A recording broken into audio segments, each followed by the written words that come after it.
a Samsung store in Seoul, the capital of South Korea. With net earnings of $10 billion last quarter, Samsung Electronics leapfrogged Apple as the world's most profitable technology company. On Youngjoom Associated Press, when Samsung Electronics became the world's most profitable technology company last month, its de facto leader was in jail. Lee Jae-yong, vice chairman and heir apparent to Samsung Group, faces charges that he bribed South Korean government officials to solidify his family's control of one of the world's biggest business empires. On Monday, prosecutors recommended that Mr. Lee should be sentenced to 12 years in prison. Samsung, by contrast, appears to be doing just fine without its boss. The conglomerate's electronics arm made $10 billion in profit last quarter, thanks in part to strong demand for its chips. Samsung has also begun to cast aside the cloud that fell over it last year when its Galaxy Note 7, a high-priced smartphone meant to challenge the Apple iPhone but which showed a proclivity to burst into flames, became one of the technology world's most spectacular failures. The question is how long Samsung can travel down both of these paths. Should Mr. Lee go to prison, or if his reputation is too badly damaged? Experts say it remains unclear whether the cadre of professional managers that reports to the Lees can make the strategic decisions needed to keep Samsung on the rise. Samsung's recent performance has little to do with senior management, said Kim Woo-jin, a professor of finance at Korea University Business School in Seoul. It's riding on the coattails of a rebounding semiconductor industry. The trial of Mr. Lee, known as J.Y. Lee in the West, wrapped up on Monday, with prosecutors also seeking up to 10 years in prison for a group of other Samsung executives. A verdict in the case, which involves South Korea's former president, Park Geun-hye, is expected in weeks.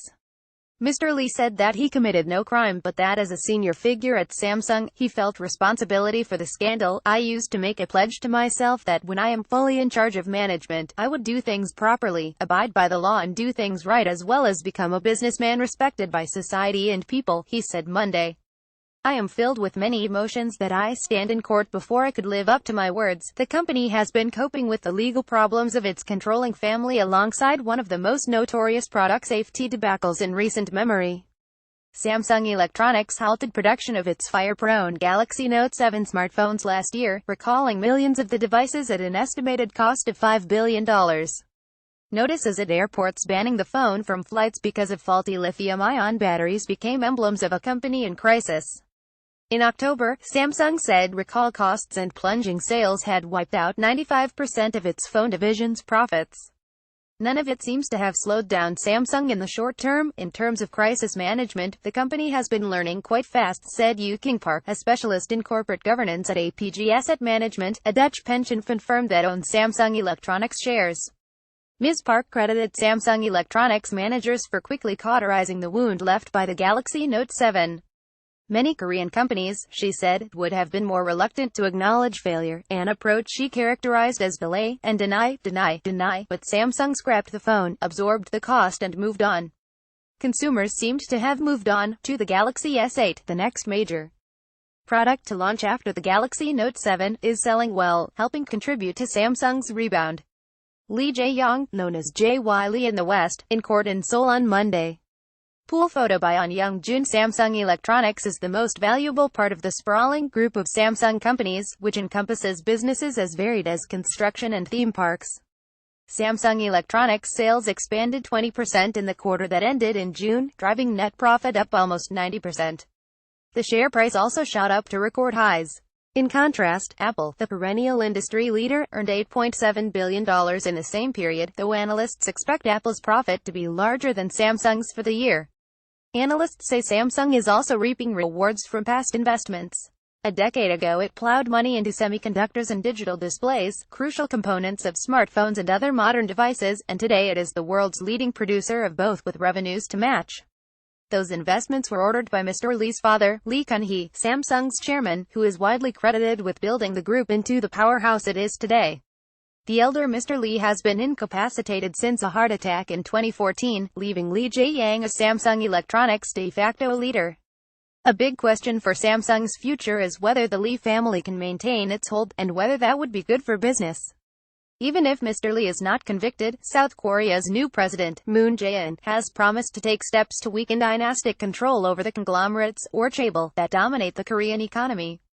Lee Jae-yong is accused of bribing Ms. Park, the former president, to support a contentious merger of two Samsung subsidiaries in 2015 that helped cement his hold over Samsung, putting him in place to succeed his father as chairman.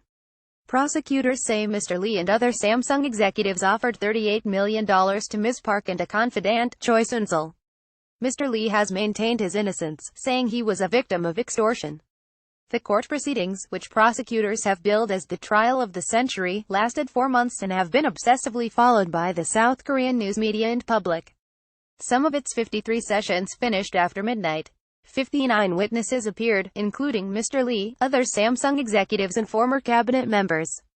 Ms. Park refused to testify. Prosecutors on Monday accused Mr. Lee of deflecting blame onto subordinates.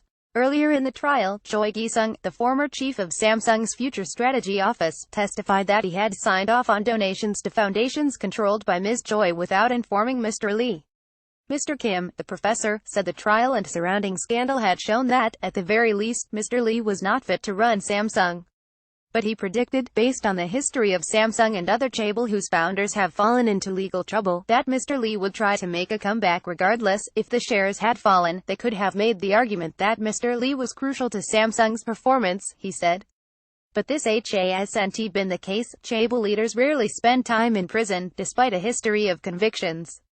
Lee Kun-hee was convicted of breach of trust in connection with business deals in the 1990s that allowed Lee Jae-yong to cheaply accumulate shares in Samsung companies, but he was later pardoned.